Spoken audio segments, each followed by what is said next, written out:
আশা করছি তোমরা সবাই ভালো আছো। তো বর্তমানে পরিস্থিতিতে এমনিতেই করোনার সমস্যা তো আছেই, তার সঙ্গে প্রাকৃতিক বিপর্যয়, আমফান, ঝড়। তো সেই পরিস্থিতির এখনো রেস আমরা সম্পূর্ণ কাটিয়ে উঠতে পারিনি। অর্থাৎ এই একাধিক প্রবলেম আমাদের মধ্যে সকলের মধ্যেই রয়েছে, কিন্তু তা সত্ত্বেও তো আমাদের পড়াশোনার দিকটাকে এগিয়ে নিয়ে যেতে হবে। তো সেই জন্য আর সেই উদ্দেশ্যে আজকে করেছিলাম আজকে তার সেকেন্ড পার্ট অর্থাৎ পার্ট 2। তো এই পার্ট 2তে আজকের এই চ্যাপ্টারের মধ্যে যে অংশটুকু নিয়ে আমি আলোচনা করব তোমাদের সঙ্গে, তার সেই আলোচিত অংশটুকুর মধ্যে আজকের কি কি পার্ট রয়েছে প্রোটিন। চলে আসি আমরা ফার্স্ট প্রোটিন। তো প্রোটিন কি? আমরা প্রোটিন শব্দটা খুব পরিচিত, কারণ বাড়িতে বাবা মা বা অন্যান্য কারো কাছ থেকে আমরা সবসময় শুনি যে প্রোটিন প্রয়োজন, প্রোটিনে রয়েছে। কিন্তু প্রোটিন কি করে আবিষ্কার হলো? প্রোটিন ফার্স্ট কে আবিষ্কার করলেন? অ্যাকচুয়ালি 1839 সালে সায়েন্টিস্ট মুলার সর্বপ্রথম প্রোটিন আবিষ্কার করেছিলেন। তিনি কি করেছিলেন না, প্রোটিন তার স্ট্রাকচার পরপর তিনি নির্ণয় করেছিলেন। তো আমরা চলে আসি সরাসরি প্রোটিন কি, অর্থাৎ প্রোটিন। তো এই প্রোটিন কি? অ্যাকচুয়ালি প্রোটিন হচ্ছে উচ্চ আণবিক ভর বিশিষ্ট এক কনডেনসেশন পলিমার বা পলিঅ্যামাইড। এখন প্রশ্ন হচ্ছে, এই যে উচ্চ আণবিক ভর বিশিষ্ট, এখন প্রশ্ন আণবিক ভর কত হতে পারে? গ্রেটার দেন 10,000, অর্থাৎ 10,000-এরও বেশি। তার মানে এই 10,000-এর বেশি মিনিমাম মলিকুলার ওয়েট হয়, তখন এই ধরনের পলিঅ্যামাইড যৌগকেই আমরা প্রোটিন বলবো। তাহলে প্রোটিনের মনোমার কি? প্রোটিনের মনোমার হলো আলফা অ্যামিনো অ্যাসিড। তাহলে প্রোটিনের মধ্যে কে কে রয়েছে, অর্থাৎ কি কি অ্যাটম রয়েছে?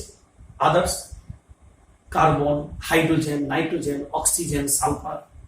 এছাড়া সামান্য কখনো কোনো কোনো ক্ষেত্রে ফসফরাস, আয়োডিন থাকে। তবে এর মধ্যে কিছু মেটালের অস্তিত্ব থাকে। কি কি মেটাল থাকতে পারে? Iron, copper, zinc, manganese. তাহলে এই প্রোটিনের ছোট ছোট করে উপাদান নিয়ে প্রোটিন তৈরি। তো এখন আসছে আমরা এই প্রোটিনকে অ্যাসিড, ক্ষার বা এনজাইম এদের উপস্থিতিতে আর্দ্র বিশ্লেষণ করলে প্রোটিন বিভাজিত হতে হতে অর্থাৎ আর্দ্র বিশ্লেষিত হতে হতে শেষ পর্যন্ত আলফা অ্যামিনো অ্যাসিডে রূপান্তরিত হয়।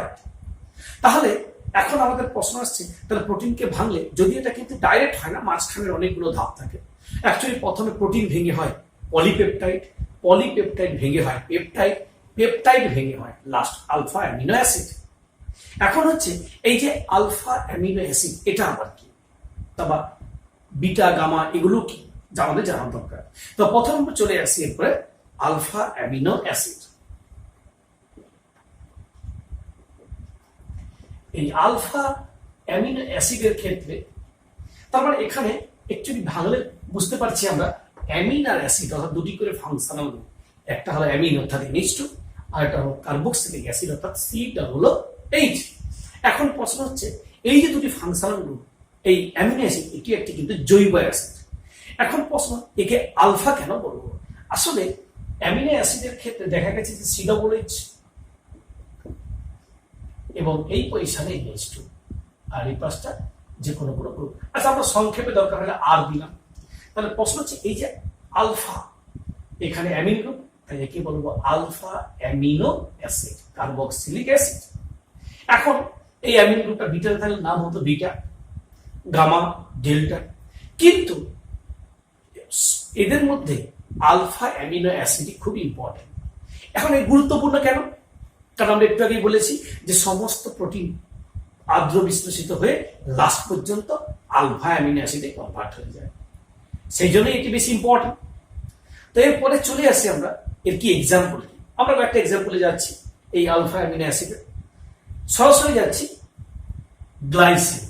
তা গ্লাইসিনকে সংক্ষেপে কি বলা হয়? গ্লাই, এর সংকেত কি CH2, এটা COOH, আর এখানে থাকছে NH2। এটাকে বলবো আমরা গ্লাইসিন, অর্থাৎ এর সংক্ষেপে একে আমরা বলি গ্লাই। আবার আমরা যদি নেক্সট একটি অ্যামাইনো অ্যাসিডে যাই, সেটা হলো CH2 COOH, বা এটাতে NH2 আর এখানে থাকছে CH3, তো একে বলবো অ্যালানিন, সংক্ষেপে অ্যালা। তবে এটি একটি স্টার দিলাম কার্বনে কেন, এটি একটি কাইরাল সেন্টার, অর্থাৎ অপটিক্যালি অ্যাক্টিভ, আলোক সক্রিয়। তাহলে যদি আমাদের প্রশ্ন করে যে কেউ বা জানতে চায় যে একটি আলোক সক্রিয় অ্যামাইনো অ্যাসিডের উদাহরণ আমরা অ্যালানিন বলতে পারি, আলোক নিষ্ক্রিয় বললে আমরা গ্লাইসিন বলতে পারি। তাহলে কি এই দুটোই না আরো অনেক রয়েছে? আমরা চলেছি নেক্সট এক্সাম্পল, অর্থাৎ ফিনাইল অ্যালানিন। ফিনাইল অ্যালানিনকে আমরা কিভাবে প্রকাশ করি? সেক্ষেত্রে আমরা এখানে একটি ফিনাইল গ্রুপ থাকবে, তখন তাকে বলবো ফিনাইল অ্যালানিন। তাহলে এই যে আমরা পাচ্ছি এগুলো সবই কিন্তু আলফা অ্যামিনো অ্যাসিড। এখন প্রশ্ন হচ্ছে এই অ্যামাইনো অ্যাসিডের, আলফা অ্যামিনো অ্যাসিডের ক্লাসিফিকেশন কি, অর্থাৎ একে আমরা কত ভাগে ভাগ করতে পারি। তাহলে নেক্সট পার্টে আমরা যাচ্ছি, সেটা হচ্ছে কি না ক্লাসিফিকেশন। কার না এই যে আমরা আলফা অ্যামিনো অ্যাসিড পড়ছি তার ক্লাসিফিকেশন বা শ্রেণী বিভাগ, অর্থাৎ ক্লাসিফিকেশন।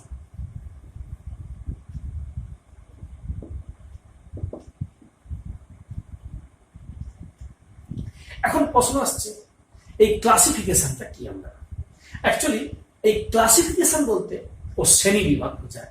এখন এই শ্রেণী বিভাগ বলতে অ্যাকচুয়ালি এই অ্যামাইনো অ্যাসিডকে আমরা তিনটি ভাগে ভাগ করতে পারি। একটাকে বলবো নিউট্রাল, অর্থাৎ পশম অ্যামাইনো অ্যাসিড বা amino acid, acidic amino acid, আম্লিক, বেসিক অ্যামাইনো অ্যাসিড, ক্ষারীয় বা ক্ষারকীয়। এখন প্রশ্ন আসছে নিউট্রাল কেন? নিউট্রাল এই কারণে এর মধ্যে এই যে দুটি ফাংশন গ্রুপের কথা বললাম, একটা হলো NH2 আর একটা হলো COOH। এই দুটি ফাংশন গ্রুপ একটি করে যদি প্রত্যেকেই থাকে, অর্থাৎ নিউট্রাল তখনই হবে যখন অ্যামিন এবং কার্বক্সিলিক অ্যাসিড এই দুটো ফাংশন গ্রুপ প্রত্যেকেই একটা করে থাকবে, তখন তাকে বলবো নিউট্রাল। উদাহরণ আমরা একটু কিছু করলাম, গ্লাইসিন, অ্যালানিন, ফিনাইল অ্যালানিন, এগুলো সবই কিন্তু নিউট্রাল বা অসম অ্যামিনো অ্যাসিড। কিন্তু এই আম্লিকটা কি অ্যাসিডিক, অর্থাৎ এই অ্যাসিডিক অ্যামিনো অ্যাসিড। এখন এই অ্যাসিডিক বা আম্লিক বলতে এখানে NH2 গ্রুপ কিন্তু একটা, কিন্তু COOH একাধিক থাকবে। যেহেতু COOH বেশি থাকছে তাই তাকে বলবো আম্লিক। একটা আমরা যদি উদাহরণে যাই, আম্লিক অ্যামিনো অ্যাসিডে অ্যাসপার্টিক অ্যাসিড হতে পারে, গ্লুটামিক অ্যাসিড হতে পারে। তো আমরা একটা এক্সাম্পল নিচ্ছি অ্যাসপার্টিক অ্যাসিড। তাহলে তার ক্ষেত্রে কি হবে? একই রকম, যেহেতু এটি আলফা, তাহলে এখানে NH2 থাকছে আগের মতো, শুধু এই পজিশনে থাকছে একটাকে, যেহেতু আম্লিক তাহলে একটা COOH এক্সট্রা থাকছে। তাহলে এই যে থাকলো এটাকেই আমরা বলবো অ্যাসপার্টিক অ্যাসিড। আবার যদি আমরা বেসিকে যাই, অর্থাৎ অ্যালকালাইনে যাই বা আমরা ক্ষারকীয় যাই, তখন সেক্ষেত্রে কি NH2 গ্রুপের যেহেতু বেসিক রয়েছে, মানে NH2 গ্রুপ একাধিক হবে, অর্থাৎ অ্যামিন গ্রুপটা একাধিক থাকবে কিন্তু কার্বক্সিলিক অ্যাসিড গ্রুপটি একটি থাকবে, তখন তাকে আমরা বলবো বেসিক। এখন প্রশ্ন আসছে কিরকম এক্সাম্পল হতে পারে? আমরা লাইসিন হতে পারে, আর্জিনিন হতে পারে, এই ধরনের এক্সাম্পল হয়। তবে আমরা একটা যে কোনো এক্সাম্পল নিচ্ছি বা স্ট্রাকচার নিচ্ছি, আমরা সাপোজ লাইসিন, তখন তার স্ট্রাকচারটা কেমন হবে? এটা চেঞ্জ হয়ে যাচ্ছে, এটা হচ্ছে হোল 4 আর এখানে থাকছে এক্সট্রা NH2। তাহলে যেহেতু NH2 গ্রুপ বেড়ে যাচ্ছে তাই একে আমরা বলছি বেসিক অ্যামিনো অ্যাসিড।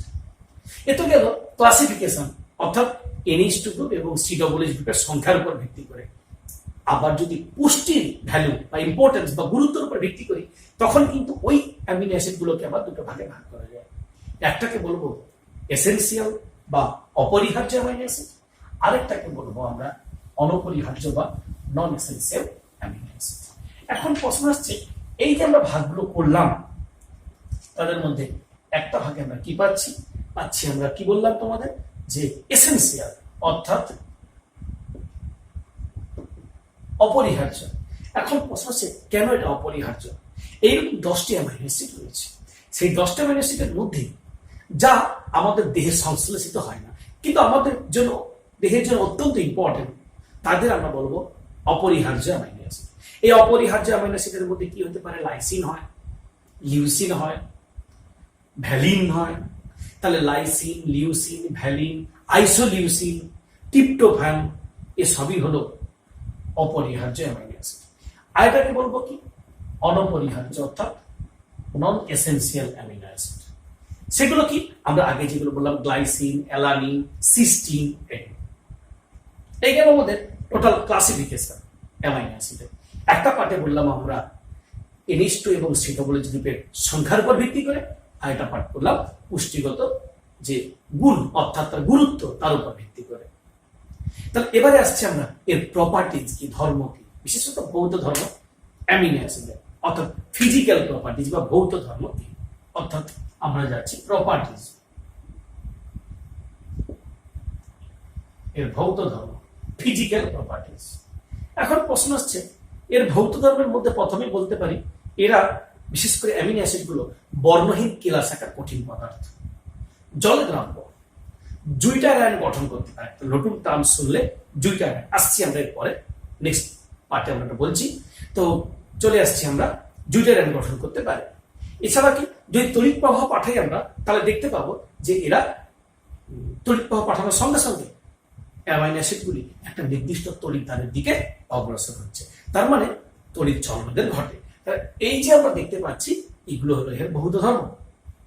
এবারে আমাদের খুব একটি গুরুত্বপূর্ণ ইম্পর্টেন্ট পার্ট হলো জুইটার আয়ন, খুব পরে পরীক্ষায়। তো জুইটার আয়ন কি? অ্যাকচুয়ালি জুইটার আয়ন কথাটা আসছে ডাইপোলার আয়ন বা দ্বিমেরু আয়ন বলা হয়। তো এখন প্রশ্ন হচ্ছে এই ডাইপোলার বা দ্বিমেরু আয়ন বা জুইটার আয়ন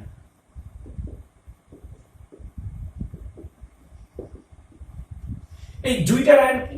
এখন প্রশ্ন হচ্ছে এই যে জুইটার আয়ন আমরা করলাম বা আমরা এই দ্বিমেরু আয়নের কথা বলছি, তাহলে ডাইপোলার আয়ন বা দ্বিমেরু আয়ন। এখন প্রশ্ন হচ্ছে কেন একে দ্বিমেরু বলবো না? তার কারণ হলো যেহেতু একটা অ্যামাইনো অ্যাসিড, এটা অ্যামাইনো অ্যাসিডের মধ্যে দুটি ফাংশন গ্রুপ আছে, একটা হচ্ছে NH2 আর একটা কি C+H। এখন এই C+H এই ফাংশনাল গ্রুপটি থেকে একটি H পরমাণু H+ রূপে নির্গত হয়ে NH2 গ্রুপের সঙ্গে যুক্ত হয়ে গেলে তখন কি হবে? সেটা হবে C+O- আর এটা হবে NH3 মাথায় প্লাস। তাহলে এই যে একটা প্লাস মাইনাস দুটি মেরু উৎপন্ন হয়, তাই এটাকে আমরা বলি দ্বিমেরু বা ডাইপোলার আয়ন।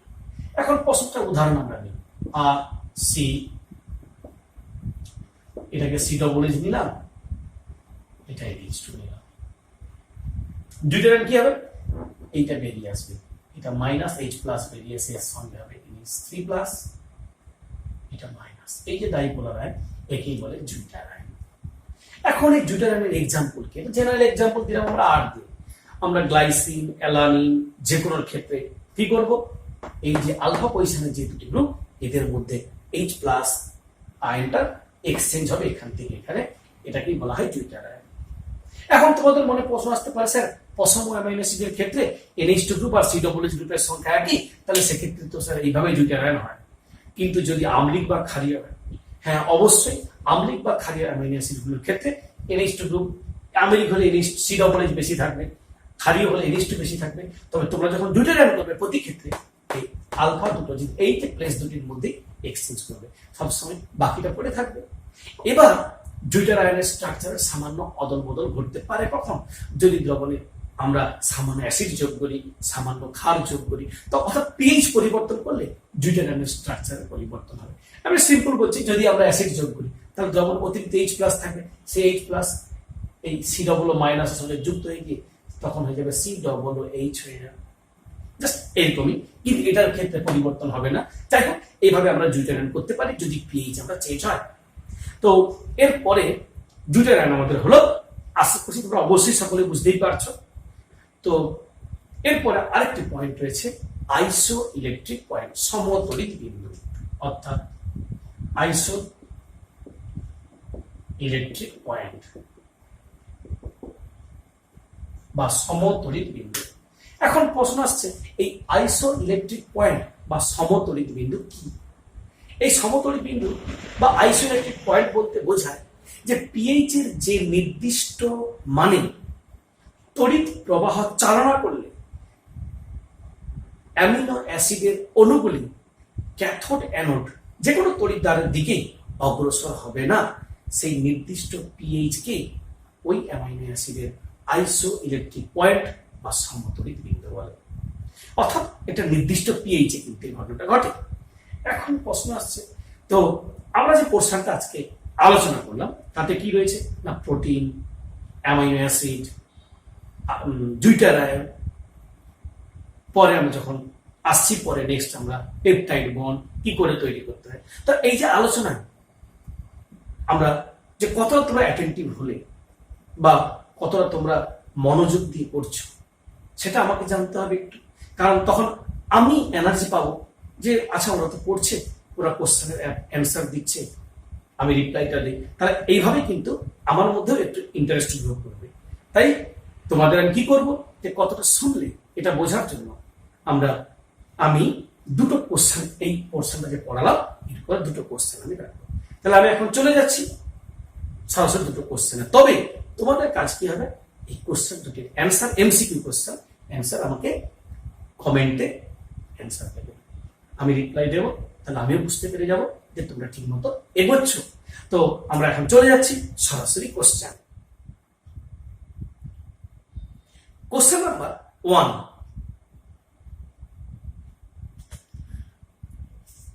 কোনটি অ্যামিনো অ্যাসিড নয়? Option A alanine, option B lysine, option C proline, option D benzidine. Next question অর্থাৎ কোশ্চেন নাম্বার 2, লাইসিন অ্যামিনো অ্যাসিডটি হল অপশন এ প্রশম, অপশন বি আম্লিক, অপশন সি ক্ষারীয়, অপশন ডি কোনটি নয়। তো আমরা চলে যাচ্ছি নেক্সট কোশ্চেন অর্থাৎ পেপটাইড বন্ড। তো পেপটাইড বন্ড কি? এই পেপটাইড বন্ড কি করে তৈরি হয়? অ্যাকচুয়ালি আমরা একটু আগেই বলেছি যে অ্যামিনো অ্যাসিড গুলো যখন জুড়ে তখন তারা পেপটাইড বন্ড দ্বারা যুক্ত হয়। এখন এই পেপটাইড বন্ড তৈরি হয় কিভাবে? একটা অ্যামাইনো অ্যাসিডের সি ডবল এইচ গ্রুপের সঙ্গে আরেকটি অ্যামাইনো অ্যাসিডের এনএইচ2 গ্রুপ যুক্ত হয়।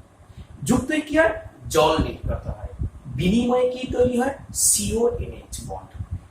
এই যে তৈরি হওয়া অর্থাৎ এই উৎপন্ন হলো যে নতুন বন্ড, একেই বলবো পেপটাইড বন্ড, আর যৌগটিকে বলা হয় পেপটাইড।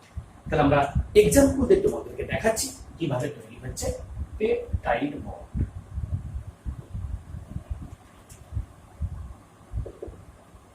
আমরা খুশি মতো দুটো অ্যামাইনো অ্যাসিড নিচ্ছি, সেই দুটো অ্যামাইনো অ্যাসিডকে দিয়ে আমরা জুড়ে দেখাচ্ছি কিভাবে জল নির্গত হচ্ছে। সাপোজ এটি একটি অ্যামাইনো অ্যাসিড, আরো একটি অ্যামাইনো অ্যাসিড আমরা নিচ্ছি,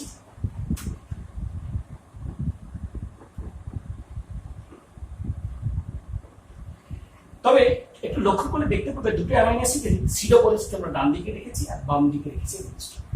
এবারে যখন এটার সঙ্গে এটা যুক্ত হবে তখন এইটা সি ডবল এইচ গ্রুপের সঙ্গে এনএইচ2 এই দুটো গ্রুপের সঙ্গে যুক্ত হবে। যুক্ত হয়ে কি হবে? H2O নির্গত হবে। বিনিময়ে কি তৈরি হবে?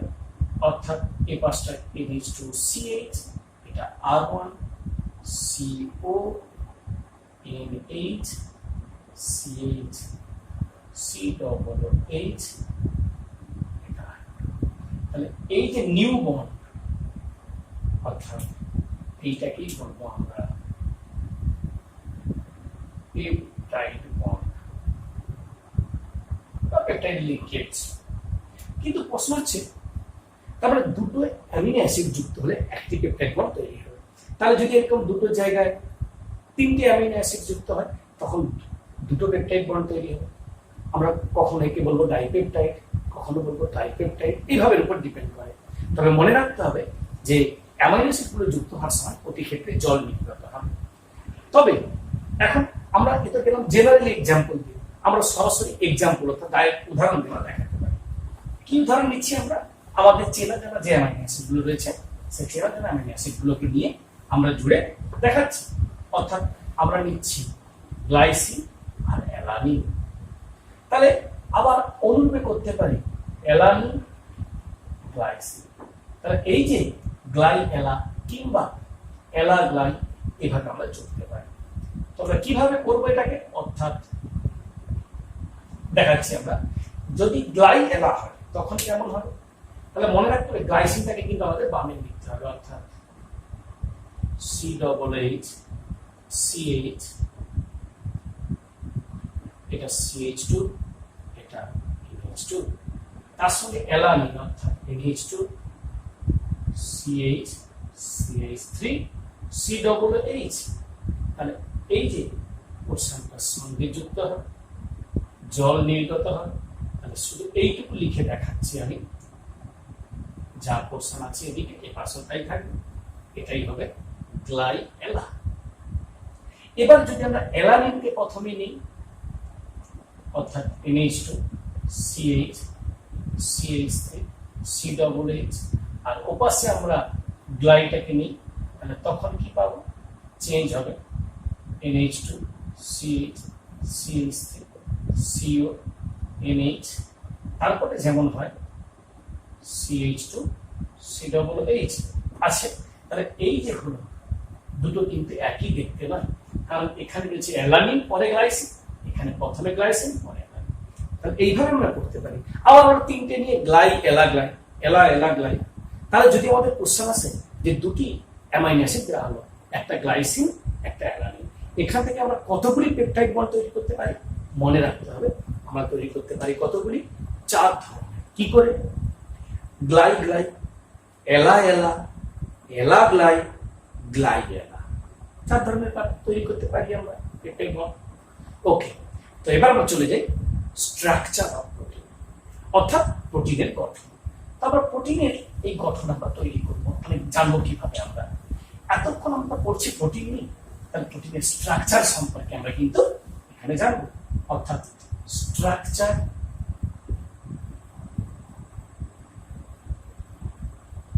Of protein. এখন প্রশ্ন হচ্ছে স্ট্রাকচার জানবো কিভাবে? অর্থাৎ এই প্রোটিনের 4 ধরনের স্ট্রাকচার পাই। প্রাইমারি গঠন বা 1 ডিগ্রি, সেকেন্ডারি স্ট্রাকচার বা 2 ডিগ্রি গঠন আকৃতি, টারসিয়ারি গঠন বা 3 ডিগ্রি স্ট্রাকচার, এবং কোয়াটারনারি গঠন বা 4 ডিগ্রি স্ট্রাকচার। তাহলে আমরা চলে যাচ্ছি option A, 1 degree structure. 1 degree মানে এখানে কি? অর্থাৎ এখানে অ্যামাইনো অ্যাসিড গুলো কিভাবে জুড়ে? অনলি পেপটাইড বন্ড দ্বারা জুড়বে। তার মানে একদিকে থাকবে COOH আর একদিকে NH2। তার মানে এক প্রান্ত হবে N, আরেক প্রান্ত হবে C, মাঝখানে থাকবে পেপটাইড বন্ড।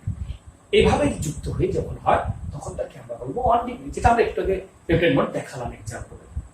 কিন্তু যখন পার্টিকুলারলি 2 ডিগ্রি গঠন পাবো সেকেন্ডারি স্ট্রাকচার, তখন কি হবে? সেকেন্ডে মনে রাখতে হবে যে অ্যামিনো অ্যাসিডগুলো যুক্ত হওয়ার সময় অবশ্যই হাইড্রোজেনের বন্ধন দ্বারা যুক্ত হয় পরস্পরের সঙ্গে, একে অপরের সঙ্গে। এই হাইড্রোজেন বন্ধন দ্বারা যুক্ত যখন তৈরি করে তখন আমরা 2 ধরনের পাই। একটাকে বলবো আলফা হেলিক্স, আর একটা মানে অপরটিকে বলবো আমরা কি?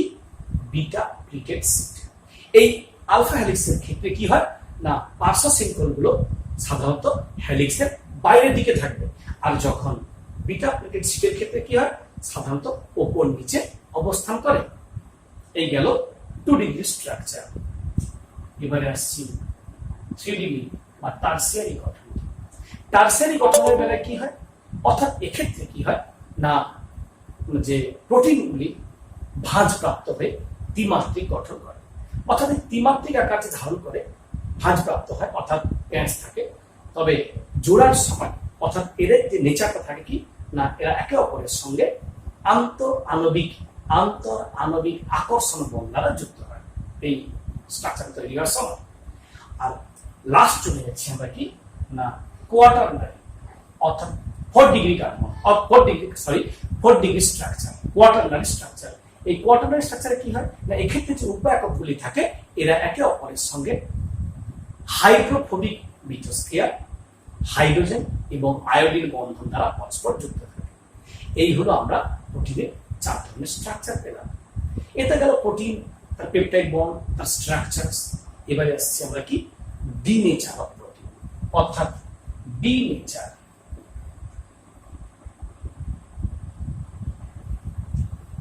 ডি নেচার অফ প্রোটিন, অর্থাৎ বা অনেকে বলে ডি নেচারাইজেশন অফ প্রোটিন, সেটাও বলা যায়, বা ডি নেচার বা ডি নেচারাইজেশন অফ প্রোটিন। তো এই ডি নেচার অফ প্রোটিনটা কি, অর্থাৎ প্রোটিনের ডি নেচারাইজেশন হয়। এখন প্রশ্ন ডি নেচারাইজেশনটা কি? অ্যাকচুয়ালি আমরা জানি এই প্রোটিনের একটা নির্দিষ্ট কর্মক্ষমতা রয়েছে, কিন্তু যখন সেই কর্মক্ষমতা লোপ পায় তখনই তাকে বলবো ডি নেচার। এখন প্রশ্ন হচ্ছে জৈবিক তন্ত্রে নির্দিষ্ট প্রোটিনে নির্দিষ্ট কতগুলো তার ত্রিমাত্রিক গঠন এবং নির্দিষ্ট জৈবিক সক্রিয়তা দেখা যায়, কিন্তু দেখা যায় তখন তাদের আমরা বলি আমরা ওই প্রোটিনকে নেটিভ প্রোটিন। কিন্তু এই নেটিভ প্রোটিনে যদি পিএইচ চেঞ্জ করি, উষ্ণতা বাড়াই, ইউভি লাইট দিই, তখন কি হবে, ওর মধ্যে যে হেলিক্সের যে ভাঁজ বা প্যাচ থাকে সেগুলো খুলে যায়। খুলে গিয়ে কি হয়, সাধারণত এটা বর্তুলাকার বা জলে দ্রাব্য আর তন্তুময় প্রোটিন বা জলে অদ্রাব্য প্রোটিনে পরিণত হয়। তার ফলে কি হয়, ওরা ধীরে ধীরে তঞ্চিত হয়ে যায়, তখন প্রোটিনের যে কর্মক্ষমতা লোপ পেয়ে যায়। এই লোপ পাওয়ার ঘটনাটাকেই বলা হয় ডি নেচার অফ প্রোটিন, অর্থাৎ প্রোটিনের ধর্ম লোপ পাওয়া। এবারে আসি আমরা আজকের প্রশ্নের শেষ দিকে যাচ্ছি, যে প্রোটিন তো আমরা পড়লাম, তাহলে প্রোটিনের ব্যবহার কি? প্রোটিনের প্রচুর ব্যবহার রয়েছে, বিশেষ করে আমাদের বিভিন্ন ক্ষেত্রে বিভিন্ন, তবে বিভিন্ন বিপাক ক্রিয়াকেও নিয়ন্ত্রণ করতে পারে। অনেক সময় ট্রান্সপোর্ট স্থানান্তরণের ক্ষেত্রে হিমোগ্লোবিন যেমন অক্সিজেন কার্বন ডাইঅক্সাইডকে নিয়ে যায় বয়ে, সেক্ষেত্রে ট্রান্সফার করতে পারে। অনেক সময় শরীরে কি হয়, অ্যান্টিবডি সৃষ্টি করে রোগ জীবাণু ধ্বংস করতে পারে। ডিএনএর সঙ্গে যুক্ত হয়ে গিয়ে ক্রোমাটিন তৈরি করতে পারে।